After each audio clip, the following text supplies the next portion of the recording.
Hey, Snap Takey friends. I thought I was taking a day off from Marvel Snap, and I made a mistake. Instead, I decided to play casually off stream, and I hit Infinite. I'm going to show you my record and everything else. It's the second deck of the day, but first, I wanted to feature Fazer's deck because I think it demonstrates something really cool right now happening in Marvel Snap. If you are the type of player who likes point packages, who just wants to put like a lot of points on the board, there are ways, lots of ways, to combine really interesting decks in order to create points packages that, like, individually might be a little boring or plain, but when you combine them, it leads to very, very cool places. We've got a couple of these decks coming up in the coming days, but Fozer's Infinite was one of the first of these I saw, and so I wanted to feature it to beginning. Welcome to Snap Take, welcome to Snap Judgments. Let's take a look at what cards can replace the high series stuff. All right. First, you can find Fozer at twitter.com/Fozer_snap. As I die quickly, excuse me, I'm fighting off a cold if you can't hear it in my voice. So, Fazer is you can great player. He was a streamer that was getting really successful, and then he decided to go and have a baby. But so he still plays Snap, but he no longer streams it so much. You can find Fazer at twitter.com/@Fazer_snap. He is awesome, one of my favorite people to ever play this game.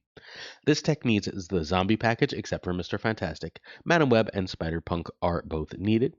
That means, you can buy the season pass or try and win it here. More on that later. Mr. Fantastic can be Sentry if you're willing to, Zombie Sentry, obviously. If you're willing to make that change, you could also try a Merlin. Mr. Fantastic is nice, but not important. Websling can be Aranya or Iron Fist, and Cosmic Ghost Rider can be Enchantress or Juggernaut. Okay, so the basic idea here is you have two packages. You see one of the two and you win. You can sort of combine them, right? Like the cards moving in and out of Zombie Scarlet Witch is very strong, but you don't have to. You can do powerful things like make a big bunch of cards in Zombie Scarlet Witch, use Madam Web to move them out, and then you have a moving Zombie Giant Man, a moving Absorbing Man, and your Hunger as your game plan. You can also just like move a Human Torch around and make a Human Torch huge, make a Spider Man like a 11 power card, and go win that way. All of these things are really, really strong, and you have lots of options. So the package for the zombies are fairly obvious. It's the cards that say zombies on it, mostly. That's the Hunger, that is Zombie Mr. Fantastic, who's fine. He's here because he's a 2 more than anything else. That's Zombie Scarlet Witch, that's Zombie Giant Man. Absorbing Man goes with them. The Absorbing Man's main thing to copy here is Zombie Giant Man, though there are times you'll hit a Cosmic Ghost Rider. Okay, we continue along the with the move package. The move package has Web Sling, Ghost Spider. Those are your one-off moves. They are meant to hit Dagger, Human Torch, or Spider Punk. Any of those are fine. Madam Web is your repeatable move. You would like to use moves to go either into or out of Madam Web to get extra synergy. That's fundamentally the deck right there in a nutshell. Because Madam Web is a mover, a static mover, and because Web Sling is a skill, you can play these cards under Zombie Scarlet Witch and get yourself some extra power that way as well. Please be forewarned, Human Torch is still amazing. If you see everything with Human Torch, right? If you see Madam Web, Ghost Spider, and Web Sling, Human Torch is going to be lane winning. But if you're only seeing one move card, then Spider Punk is better. Spider Punk, because he has his built-in move, is going to be a 7-11 with a single move. With a single move, Human Torch is a 3-6. Obviously, we would rather have a 311 than a 3-6. So just keep that in mind as you play. But outside of that, this is fairly self-explanatory. You play move cards to gain extra power, to do big power spikes, and then you gain consistent tempo power from Zombie Scarlet Witch. I call this deck in my head the Zombie Shuffle, although I guess we could call it Thriller. Turn 1, Hunger. Turn 2, Madam Web over Mr. Fantastic. Turn 3, if Web, you play a 3 mover. If not, Zombie Scarlet Witch. And if you have any of your stuff going, you can start to consider snapping at this point. Turn 4 is another 3 and a mover of a 1-drop. Turn 5, Zombie Giant Man or Cosmic Ghost Rider. Then turn 6, Absorb Man, and then your last moves. It's, again, not a complicated deck to play, but it is very, very powerful. And it allows us a way to sort of, like, if you played zombies last season, you're like, zombies, what am I supposed to do with that? You play move, and you're like, move, what am I supposed to do with that? This is a nice way to make it feel interesting and to give yourself new deck puzzles, and it wins an awful lot. We're going to get to my infinite deck momentarily, but before we do, please hit that sub, leave a like, and leave a comment if you're willing to help us out.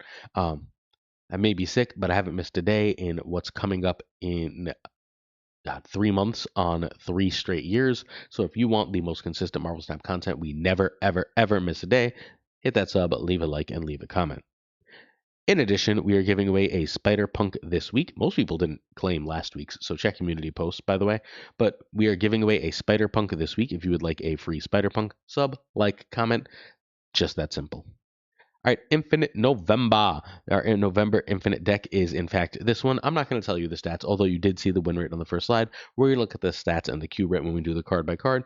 But I was coached at, and whenever I'm coached, it's just like me giving an opportunity to a really, really smart player to explain things to what I hope is a larger audience by Smiles of Snap Academy YouTube. And if you're not subscribed to Snap Academy YouTube, you should. Snap Academy YT at Snap Academy YT on YouTube. Absolutely brilliant. We went from 85 to 95, and then I hopped on and played that deck, and I'm exhausted. I barely slept because I don't feel good, and then I worked all day, and I came home and I got my kid, and then I did a raid video, and yada, yada, yada, yada. I know you don't care. So I'm really tired, and I played that same deck as yesterday, and I was like, I'm so sleepy, I can't even focus. What decks do I have around? Well, I had the old Fudge deck, right? I had this old Fudge deck lying around that was running Spectrum and shenanigans, and I was like, I want to run Mystique and Iron Man. I don't think that's necessarily right, but I want to run it because I want to have this power spike. Everyone's going to expect Spectrum, and instead of Spectrum, oh, and there was no Moon Girl in it; it was just Bastion. So everyone's going to expect Spectrum. I'm going to run Moon Girl, Bastion, and Mystique. I don't even know what I cut, to be perfectly honest. I just decided I was going to go taller and play more stuff, and so I did. And it worked out pretty well. I felt basically invincible. I lost. Well, let's get there. So I want to credit Elephant Fudge for this. We can also credit Cougar. See, double the O, triple the R if you want to spell Cougar. Fudge busy playing Sonic Racing right now. Two absolutely great players. They basically brought this to mind. They built versions of this, and like this is where I took off from. This is my alternate of that deck. This deck needs Sam, Moonstone, Carter, V-Hand, and Goliath. Those are your 5 needed cards. Um, I don't want to say you need Bastion, but like Bastion was my favorite card in the deck. Playing Bastion is kind of why I played the deck because I wanted to find something cool to do with Bastion. I like Bastion a lot. I think it's a really, really fun card. Stupid racist robot, but still, really, really fun card. Sam, hopefully you have a lot of these cards already. Sam and V-Hand are two of the best cards from the first season of the month. Goliath came out right with Sam, so hopefully you got that. Hen came out with Iron Patriot, hopefully you got that. Carter is a season pass, and Moonstone's been out forever and is one of the best cards for ages. So hopefully you have the cards for this deck and you can play it. I know been getting a lot of comments lately of people struggling to keep up, struggling to be able to play decks. This is one for y'all. Bastion can be Cosmo, Ravonna, or Mercury, but again, I really, really love Bastion. So those are my stats from 95 to 100. Sorry, 94 to 100 technically. I was at 95 when I started. I fell to 94. I lost 2 games with the Surfer deck. Realized the Surfer Activate deck from yesterday. Realized I was too sleepy to pilot it and switched to this. Made the few edits and played. These are my stats. This is my Untapped. You can check my Untapped yourself if you ever want to check a Twitch stream. Just plus exclamation point decks, and you can see how I did with things. Uh, this felt completely broken. I had 2 losses. One was I want to say a Cosmic Ghost Rider. I'm 99% sure it was a Cosmic Ghost Rider. And my other lost was a TVA. It was just a TVA where I didn't have as much power as I thought. So, like, that's it. This list is utterly disgusting. It puts up 10 million points. Let's go card by card quickly. Ant-Man's here because it's a 1/5. But also, if you Bastion Ant-Man, it's a 1/3 that becomes a 1/8. And you can make that even bigger with Moonstone. You can make that bigger with Captain America. It's really great. If you play Quinjet, it's still going to cost 1. Anything you Bastion is still going to cost 1. Quinjet with Bastion is the most important combo in the deck, in my opinion. I Bastioned almost every card in the deck in various situations. I Bastioned Sam's shield to get like a 1/7 shield multiple times. I Bastioned Moonstone. If I was able to get Iron Man out early, I Bastioned Iron Man. My favorite targets were the captains. Carter in America. I Bastion like literally every card in the deck. You don't really want to Bastion Quinjet, but once in a while you'll Bastion a Quinjet. It's still, if you have a single Victoria hand, a 1/5 at that point, and you're happy to have it. Um, so Quinjet and Bastion are a ridiculously good combo together. Goliath is absolutely huge. He's playing for at least a 2/8/2/9. Again, if we get a 3 power version of with Bastion, again, we have multiple other ways to buff that. I'm happy to lock up lanes relatively early, knowing I'm going to put another 5 power on Goliath, and my opponent might think I'm only going to put 1 or 2. If the lane, I think if I'm up by like 8 or 9, and then I know I can be up by like on turn 5, and I know I can be up by like that 8 or 9 going into the last turn, I'm going to say my opponent plays anything less than 12 power there, I auto win. Sam is here because the shield is good for Goliath, kinda.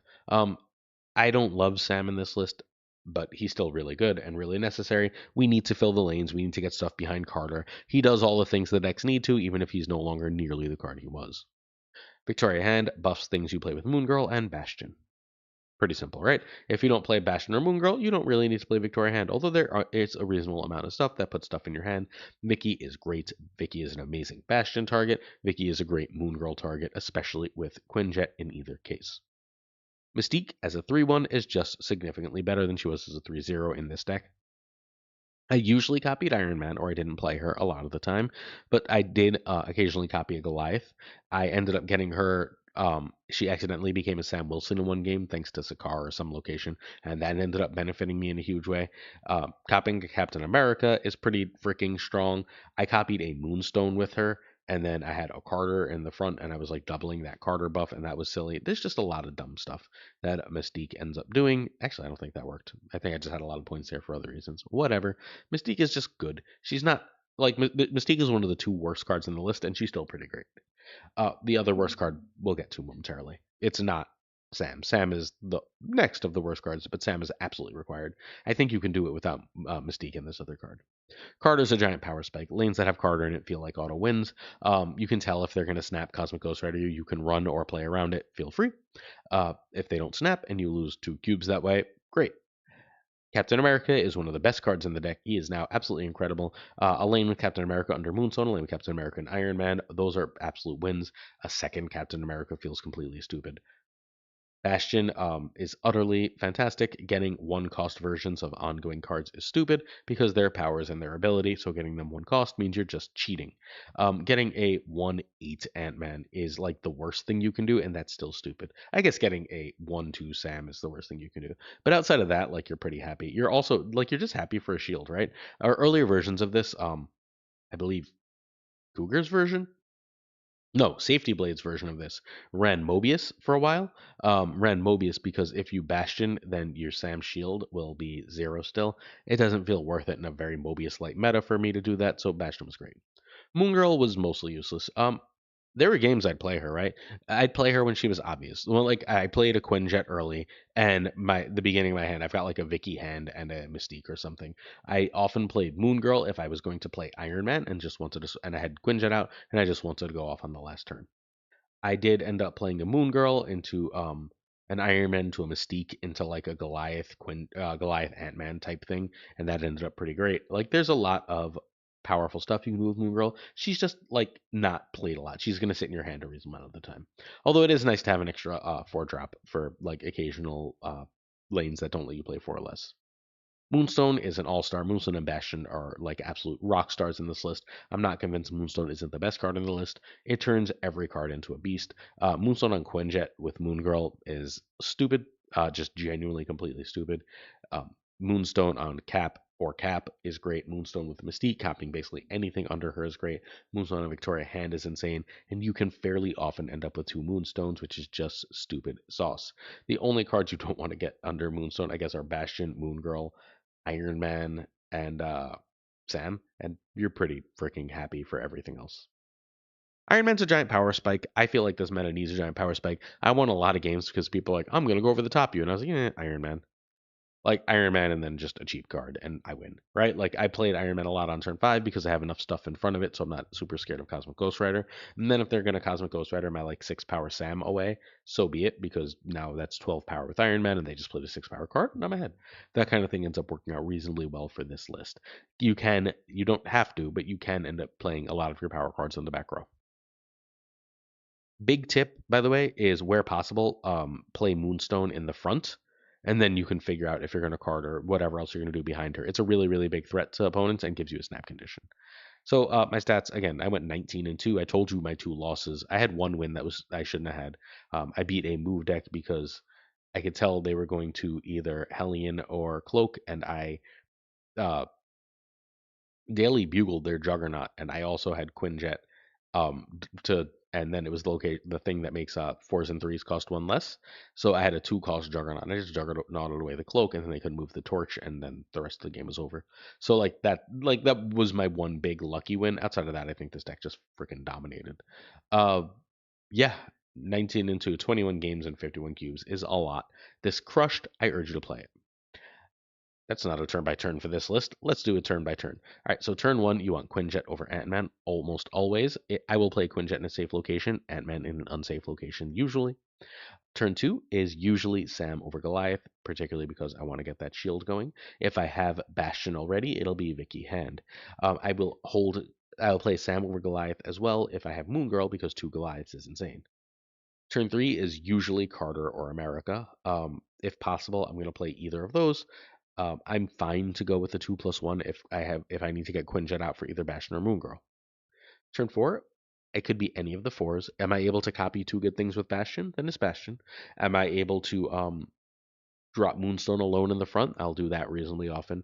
Like sometimes you're gonna miss like turn two or whatever, and then you're not gonna want a Bastion. And is my hand just set up for Moon Girl? You'll know, right? Like you'll know if it's Moon Girl setup. If you have Quinjet and Moonstone in hand, especially if they're in the right of your hand, and you have other cards on the left, you can play Moon Girl into Moonstone Quinjet, or you can play Moonstone into Moon Girl Quinjet, and that's really, really strong. Iron Man is just a simple, powerful turn five play. You play Iron Man on turn five, you win a lot of games of Marvel Snap. You play it behind ideally stuff like Goliath and Sam Wilson, so it's not immediately fodder for other cards. I saw zero Enchantress and very little CGR because CGR is not very good against Man Spider, and everyone's freaking out about Man Spider. This deck does not care about Shadow King. So I mean, I guess Sam does, but no one else does. So Iron Man is great. He's just a power spike. Last turn, you copy Mystique with Iron Man, or you play your Moon Herald or Bastion stuff in such a way that you have stupid power. That's the turn by turn. Hopefully, it makes sense to you. Hey, I have a raid channel, or sorry, I make raid videos sometimes. I released a video yesterday morning. I think it was pretty fun. If you think it's fun, check it out. And if not, no harm, no foul. You can get $200 worth of free stuff if you're interested in checking it out. So, pretty please do so. Check out a stream at twitch.tv/PulseGlazer if you'd like. I should be live tomorrow morning. As this goes live, this morning, as you see this, around 8 a.m. Eastern, 9 a.m. Eastern, in that general, 9 a.m., it's tutoring day, 9 a.m. Eastern to test out Ezekiel Sims and Chameleon. I know they've been out for a bit as you see this, but recording from the future. Well, you're past. You get the idea. Ignore that. Ignore that. Certain tier support on our Patreon come with on-air thanks. Please do check out patreon.com/snapjudgments if you're willing. Certain tier support come with on-air thanks. I gotta say thank you to a bunch of people relatively quickly. Thank you to Abigail Gleason, AG, Ben, Burnout, LAB, Inc. I am Frostman, Ironcloak, Hota, Navarrete, Primed Ryan Burke, Ryan Wood Snap, Run Wrench, Vera, Root Math, Gopher Kev, Kertix Lee, King of Questions, Quire coming all the way from Japan, Kazushi, Archangel 3K, Black Dahlia, Pyro, Goatsy, Code, Hallowed, Synth, Rat Nick, Absolute Shannon, Dirtay, Casual, Mr. Kerfuffle, Ginger Prime. Sorry, I pressed the wrong thing. Mr. Kerfuffle Cables, excuse me, Ginger Prime, Philly, Haplo, Kenny Loggins of the Danger Zone, The Bizza, Black Jeebus 23, Skippy G, and Jessica Gamble, lovely people. Slush Death, the winner of Snapchat League Season 1, The King of Bros, Bro, The Great Kazoo, Fish, Crap, my sneeze is stuck. This is gonna hurt. All right, Werewolf, Capsule, Colt, Clam, Colonel Foreman, David, Moo, Wingfield, Stephen, Brian Coffin, Justin, Red, Jason B, Matt V, William, Billy Nix, Rayshawn Smith, Charles, Chucky Bushing, Corbin, John Q, Jimmy Q, Yes Stout, Ace Age, One Big Man, Cactus, Steve-O, Yo Marco, Ted Pro, Good Pro Joe, Snapchat and Joe, Pickety Boom Bop, Bricks 2 Click, Aku, Akalaris, Green, Goblin, Flam 26, Spectrum, Hoot, Only Fox, TJ, Mikey, Snowbreak Flicks, Nick the Greek Geek, Toxic Soul King, King of Canada, King Armistice, Amnesty. Damn it, I need to learn that new name. Deadman Falcon, Bothor Newman, Two Ties, Laura Devs, the Pirate King Tucker, and of course Gunny T. The T stands for I'm sweating it out now. I really gotta sneeze. This hurts. Wish me luck and peace to all of you. See you tomorrow for another video.